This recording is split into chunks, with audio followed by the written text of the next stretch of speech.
But in the draft, as everyone can see, really quick fire bans. 1 out of 5 ban out Tehran. I don't know, man. Ban out. They like that Tehran ban. Yeah. They really don't like I don't know, man. Tehran. Banned out Jaina immediately, and then 1 out of 5 ban out Tehran. So I don't know, man. Great, we're going to take Uther. Strong sort of first pickup. If I was 1 out of 5 again, just to say it, you should be taking Muradin Sonya probably. Although it didn't work so well last game for I don't know, man. So we'll see. Yes. It would be kind of a smack in the face if 1 out of 5 took it now and then won with it. But no, they're just these guys just banter around, pick Tassadar. That is their plan. They don't care about any of your normal heroes. They just like the off support, having the only off support. It seems to be working for them. So yeah, definitely. And as we've said constantly, the off support is so good in this current meta. I mean, I kind of started by saying, it's gotten quite good, it's gotten quite relevant. But I mean, I've been a big advocate of the off support since the new patch, and I'm adapting to how well it's performing in this tournament as far as how much I'm favouring it in the amateur and professional scene here, and I just think it's so good. But yeah, I really wonder loving if the people will start running a sort of Lily off support with more damage talents, like Water Dragon talents. Not Water Dragon ult. Why not Water Dragon? It's just not good. It's amazing. What are you talking about? It needs better numbers. It needs to be targetable. There's so much you could go on about how Water Dragons. If you take Water Dragon, you can do the full-on washing machine. You don't know what the washing machine is, do you? The washing machine, the crater with the Crater Sonya, Chen Barrel, double Water Dragon. You put people in a container, you spin them up, put them on a spin cycle, and you have Water Dragons popping down. It's a washing machine. It's crazy. I do like this, the other pickup that 1 out of 5 took. They took the Muradin because, although they didn't go the Muradin Sonya, because they love their off support. The Tassadar. They went with the Muradin because Muradin's so good against Sonya. So right now I'm just looking at, I don't know, man, picking that up, and I'm like, is that such a great idea? I mean, okay, you do have Uther, which makes it a bit better because you can actually Divine Shield her and then she can't be stunned, so she is going to do a lot of work. Uther's got through this time, so that makes it a bit better. They also go for the Kale, which is quite nice. We haven't seen Kale Pass yet, interestingly. But since Jane is banned out, it's quite logical to pick him up. I would potentially be looking to ban Abatha here if I was 1 out of 5. Abatha still fits in really nicely with I don't know man's team comp. He's not quite that good on this map in particular, but he does work well with I don't know man's team comp, as you say. Yeah, they're less likely to pick it onto the Spider Queen, so I guess that's why they've gone with the Zagara ban instead, because Zagara is a very strong pick on this. So who do you think I don't know man are going to ban out here? I'm thinking the Karazin. Get rid of that support who works well with the Tassadar. I would definitely. Oh no, they banned the Rain. It was either going to be Rain or Karazim. Because they 1 out of 5 got both of those heroes last game, and the Raynor was just putting out so much sustained damage, but the Karazim as well was just putting out so much sustained healing. So I think actually the Raynor ban was better here, especially when you're running Sonya. And considering how much work he did last game, I mean the Jaina and the Raynor did a ridiculous amount of work last game. Yeah, they've just banned both. I think they're trying. They've identified that the point in 1 out of 5's draft that was strong last game, to them at least, was their damage dealers. So they're trying to put them on some slightly less top tier damage dealers, or ones they might not be as comfortable with. Again, the Sylvanas. Yeah. I mean, Rez Hades did just say Sylvanas won't be picked, but he was entirely wrong. I mean, this is good against Uther for the silence, and just seeing good against Kael'thas for the silence. It's good. She's good in general, and I think on Tomb of the Spider Queen, she's quite a strong pick. Personally, I prefer Zagara in that sort of role, but Zagara was banned out, so Sylvanas makes sense to me. a little bit surprised they banned the Zagarans, because they could have just picked it themselves, because they obviously had the first 2 picks after the ban round, and then they go Valor as well. So this is a very sustained damage comp again from 1 out of 5. They're just going to round this off with a Karazhan, 100%. They're going to pick Karazhan last pick, that or Malfurion, but I think Karazhan more likely, especially against Sonya with 7-sided. Yeah, I agree. I think the last pick for 1 out of 5 is Karazhan. We're either going to see a Leoric or a Johanna pick come out here. There's potential for Johanna. This could be Azmodan here. Oh yeah, come on, this Azmodan. This could still be Azmodan.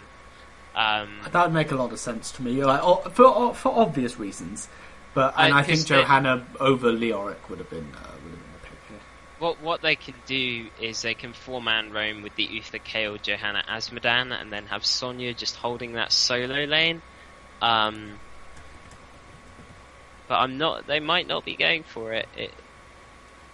I think they should be, because I don't think 1 out of 5 have the tools to stop Azmodan stacking it. Instead they go for Zeratul. Weird. You don't see Zeratul as often in the current meta, just because of the huge nerfs to Void Prison and his Wormhole. Yeah. But it makes sense, I think, against Valor Sylvanas, because especially Sylvanas, he can kill her really quickly, but then it also doesn't, because they've got Tassadar who can stop a lot of that damage. I would have really liked to have seen an Azmodan there personally, but Malfurion instead of Karazhan. I guess they don't think the 7-sided is going to do much when and I don't know, that extra lockdown, the coming out for the Zeratul from the Malfurion route means that if they're able to blow him up or the Sonya, that puts them in a pretty strong spot. Who do you think will win from the drafts? I'm going to give my opinion first, if that's all right. I think I'm going to favour 1 out of 5 here. The reason I favour them, not for the double support, even though that's a factor for me. I think I just prefer their lineup. I don't think it's any more well-rounded in particular than I Don't Know Man's. It's just, I think it works better against I Don't Know Man's than I Don't Know Man's works against 1 out of 5. Okay, I could not tell what you're saying because you became a robot for me. Oh, so apologies. I'm just saying my opinion and disregard everything you just said.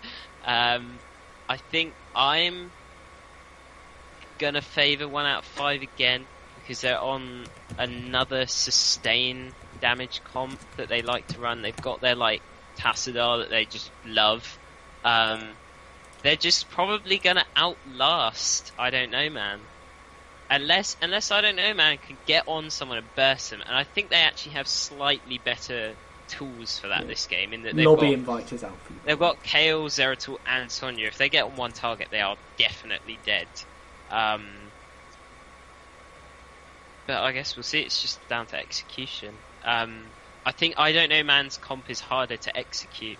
A burst comp requires you to be playing really well. You've got to make sure you get that burst. Whereas the sustain comp is just let's just throw damage on everyone and then we'll eventually win as long as they don't manage to burst us. Okay, so if I was robotic for everybody, basically my overall point is 1 out of 5. They have a double support, which I love, and I think that their composition works better against I Don't Know Man's than I Don't Know Man's works against 1 out of 5s. If that makes sense. I think just purely based on which one is a slightly better counter to the other, I think I personally prefer 1 out of 5s just overall. I also just like the fact that they've got. I think the team that has Muradin to me just wins. I think he's so good. So we're just getting this lobby set up. The bit where they may struggle is in the early game. I Don't Know Man's comp is potentially better at picking off those kills in the early stages of Tomb, where with the Condemn plus the Ancient Spear and the Judgment come down from Uther. All of that is really good. They just have so much stuff to just get on and kill one person. Yeah. So But if 1 out of 5 can respond to their rotations quickly, then they can maybe get kills back onto them. Yeah, when just like you say, if 1 out of 5 can not lose the early game really hard, as we've seen them do really well in recovering and fighting back. If they don't lose the early game hard, they'll do well. If I don't know, man, I think they have to win the early game well in order to start to win the late game as well. If they can get level 13 before 1 out of 5 with reasonable efficiency, so like a minute or two before 1 out of 5, then Zeratul will come into his own with Wormhole. Yeah. Even with its nerf, he will still come into his own. But if 1 out of 5 can keep it very even throughout that early game, I think they do have the late game. I wonder if I'm sure he'll go Void Prison. I've heard a few people talking to me about Shadow Assault recently and saying how they think it's better now than Void Prison. But against this comp, they're definitely going to go Void Prison. Like the hope, right, is that the Zeratul is going to Void Prison like the backline, and then they're going to kill someone, and then their cooldowns are going to come up, and they're going to kill someone again. Yeah. The Zeratul is going to be the game changer for I don't know, man. Here, if he's landing, I think I completely agree with that. Then they'll win.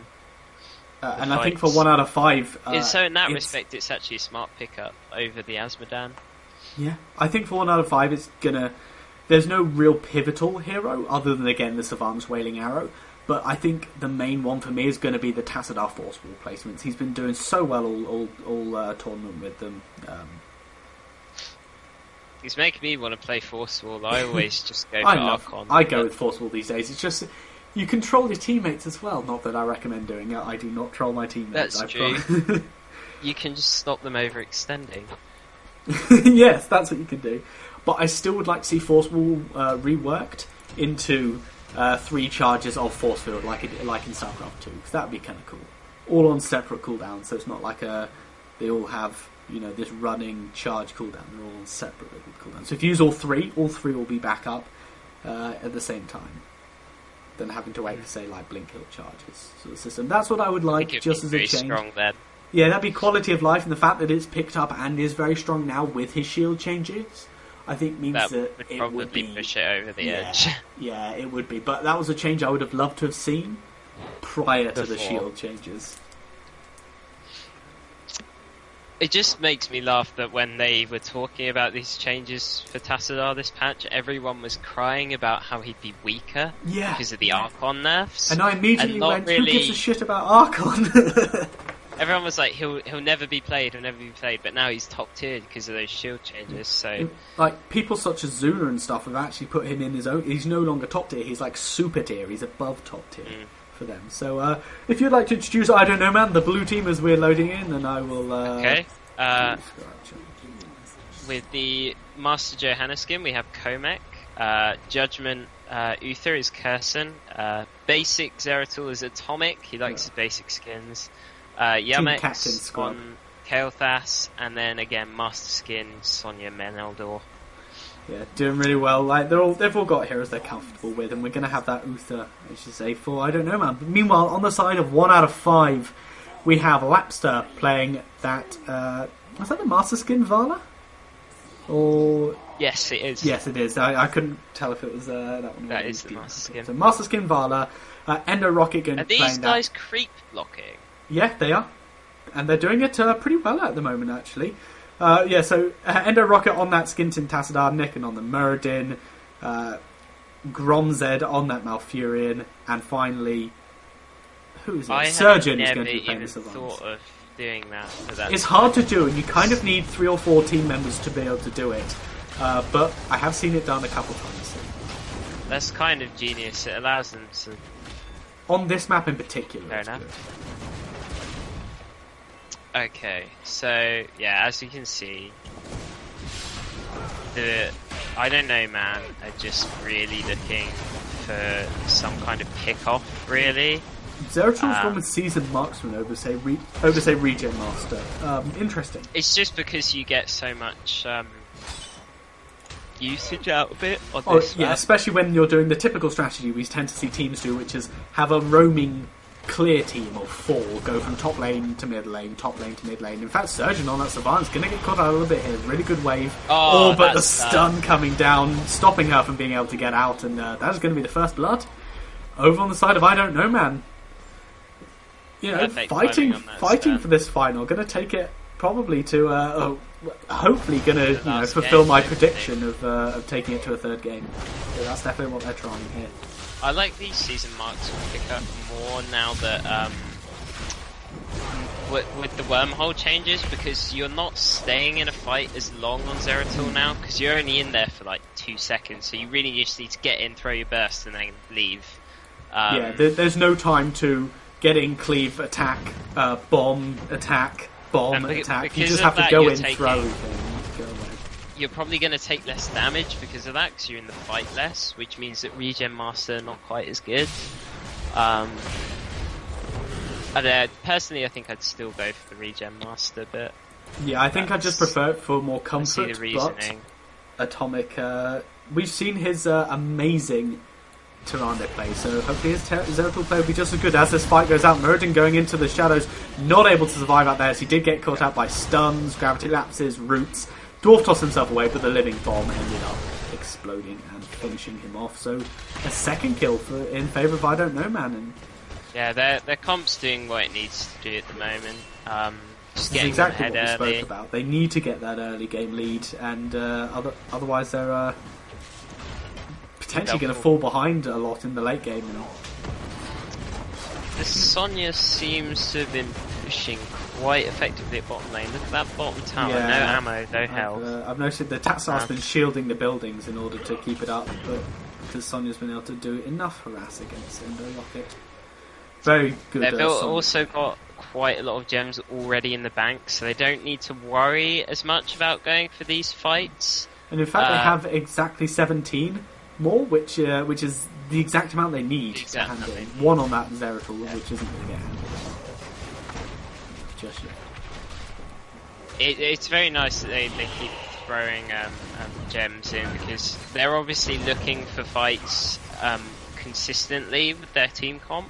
So if they mess up a fight, they would end up losing a lot of gems. Oh, Tassadar almost falling there. The Ender Rocket using his phase shift to dodge out the Singularity Spikes damage there. Very well played from him. And we've got Web Weavers coming down for I Don't Know Man, so hopefully they can get an even bigger lead off this.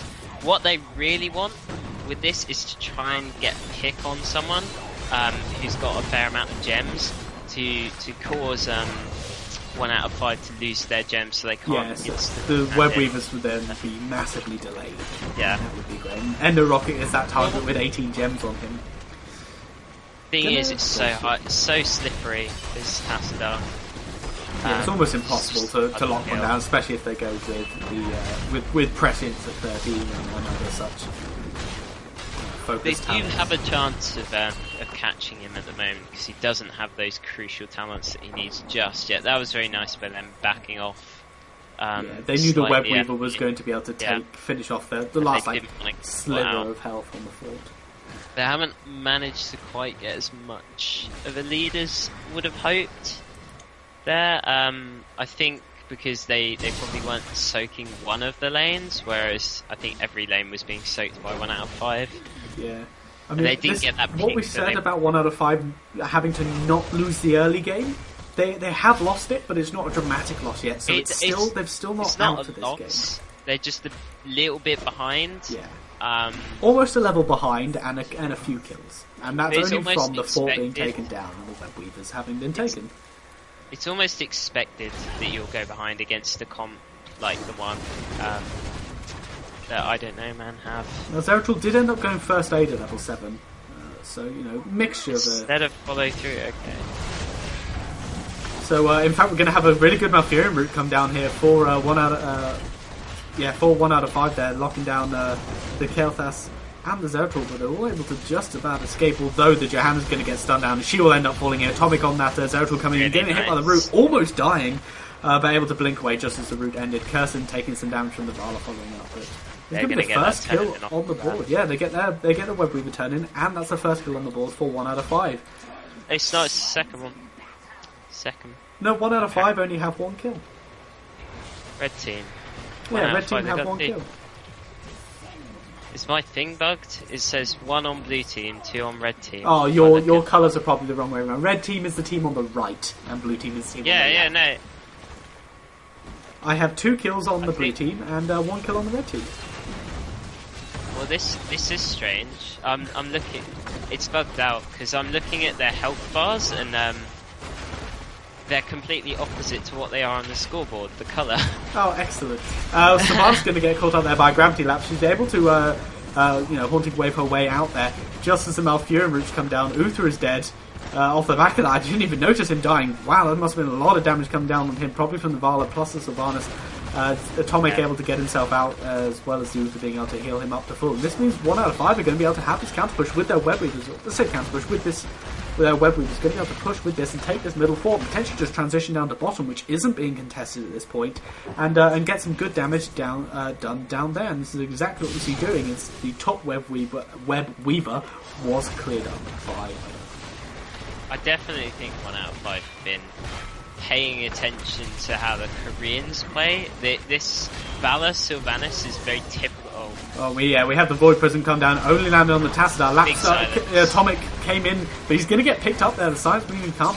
You were to use the Blink to go in, and he doesn't have the wormhole yet. Uther having to Divine Shield himself out, but a lot of body blocks onto Curse, and he's going to end up falling. That's 2 for naught. The Void Prism going in, Malfurion having the lull there. That was a perfect silence there by Sergen. He sees that he needs to probably buy a little bit of time for his team because the Void Prison's on Tassadar. They don't want to have someone get burst. So he just instantly throws that silence, hits 3 people, and it's like, okay, now you can't do anything with that Void Prison. That's a wasted Void Prison. Really, really well played. Yeah, a little bit of a all-chat banter going out from Malfurion. As we get a potential second handing coming in here, as the fight happens, the Malfurion root come down, Zerodol having to blink himself out as soon as the root stops landing. And, Sergen, I keep calling him Surgeon, but it is Sergen. Sergen going to be able to get in 24 of his 30 gems. 1 out of 5 are comfortably in the lead now by a level. And it's like we said, they... I don't know, man. Really didn't want to fall behind in this game. Yeah, ever. They just needed to take the lead and go. Meanwhile, Menaldor's going to get duped down. That is going to be Divine Shield used. I don't think it needed to be there to save him out. I don't think it needed to be used, to be honest. He was away. But I think that puts him in a bit of a bad position. Something I would like to note though, is Kael'thas has taken Pyroblast. I mean, Pyroblast is actually good. Yeah, I'm really happy with that. Especially as they are entirely looking to just burst someone against they can't put Pyroblast onto the Tassadar or to the Malfurion. And that means both supports are going to be absolutely fine to... Well, if that Pyro goes on Valor or... yeah, but it does mean that both supports are able to fine to shield and to heal up the person who it's targeting, so... Well, the idea is that the Pyroblast is going to get... Oh my god. Kael'thas going to get caught up there and absolutely blown up, as is the Sonya. She's taken a lot of damage. Not dead yet, though. She's able to back away in. Johanna going to be able to survive as well as Kirsten comes out with a heal. Force Wall blocking the attackers. 1 out of 5 pushing through, taking the first keep of the game up in top lane. I think they can just back off and do boss without too much of an issue here. The Kael'thas is still dead and will take too long to get to them. Yeah, they've not got the gems to hand in.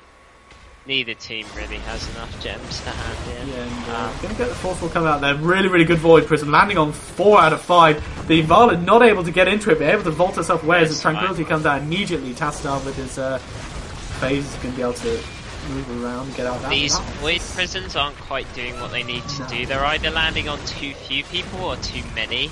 Yeah.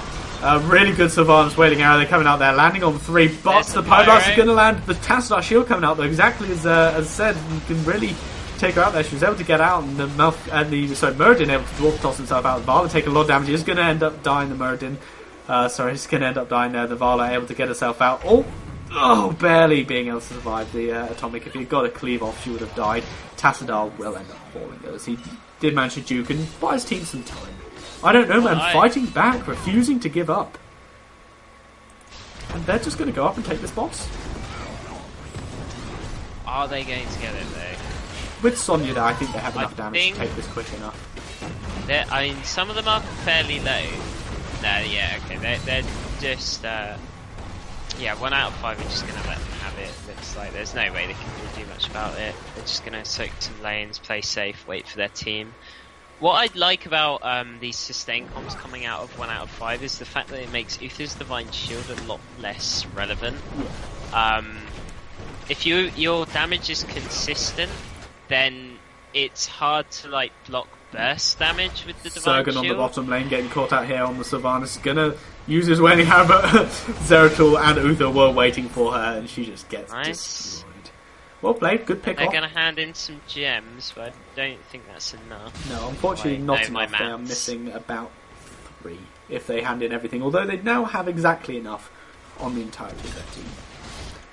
Most of them being on Curzon himself. They are still behind on XP right now, though, sadly.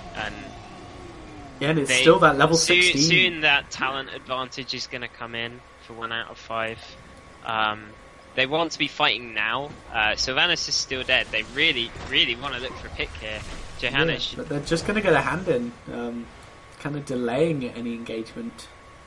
Oh, and Tastar's in a bit of a bad position. Ender Rock going to take a lot of damage, but he's going to be able to phase shift himself out. Meanwhile, Johanna going to... I'm surprised that Johanna wasn't just YOLOing in there. Yeah, definitely could have been. With all the ultimates up for both teams, and the Sylvanas not there.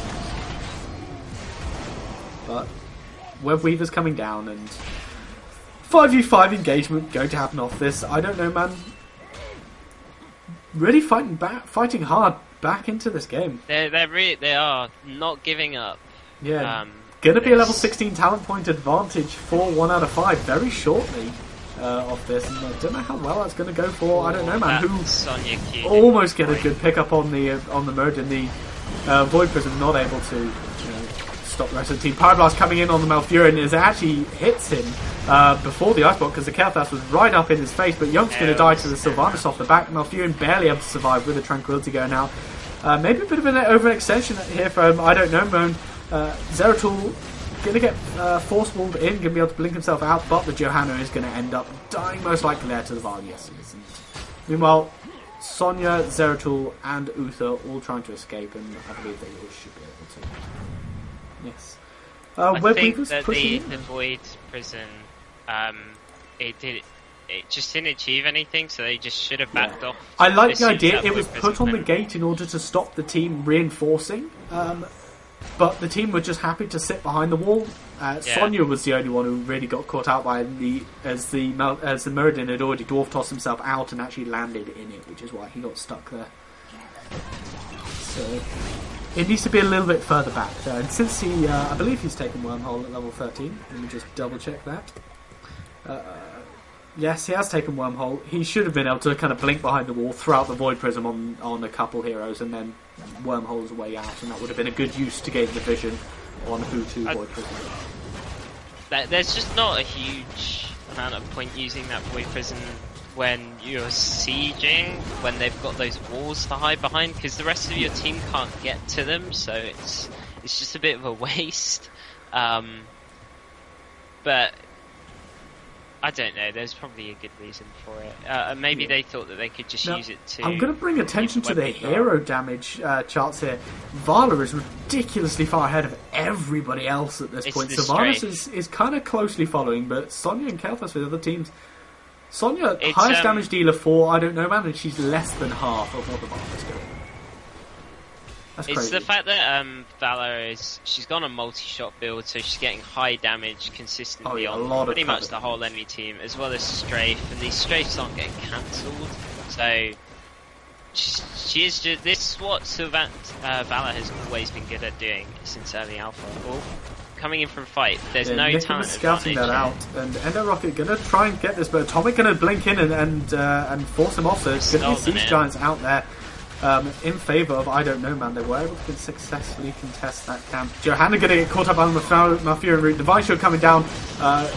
Gonna be good to save her, and in fact the Tastar's gonna get blown up here. Pyroblast comes down, lands on the Vala. She's gonna end up dying to the Living Bomb as well. It's a really good fight still. Sonya has died for, I don't know, man, though, and a fantastic Void Prison. That means that the Muradin almost dying there, might end up dying though. still to the living bomb spread. Sergen on the back is in a bit of a bad spot, might be able to get out. The Murden still isn't dead somehow. They are focusing him, but they've now swapped focus and going to end up blowing up the Sylvanas with that final living bomb explosion. Nick and Gundorf toss himself out and get away, but the Malfurion looks like he's going to die. Very well played, but I don't know, man. That fight could have gone either way, but it just about. Yeah. XP is almost equal again now. I don't know, man. Right back in this. They are 3 forts behind at this point. 5 forts for 2. Rather, Keats included in that. I think it was the Zeratul just finally did what he needed to be doing. I'm pretty sure waited. He killed the Tassadar over on the back down where I've just pinged.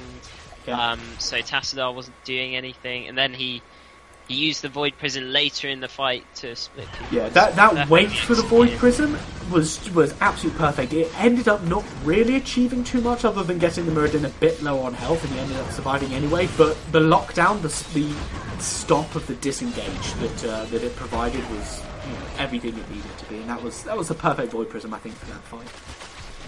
I'd like to see them taking fights like that again. Yeah, I can't think of a different situation, a different part of that fight which it would have been better. Sylvanas able to get herself out of there.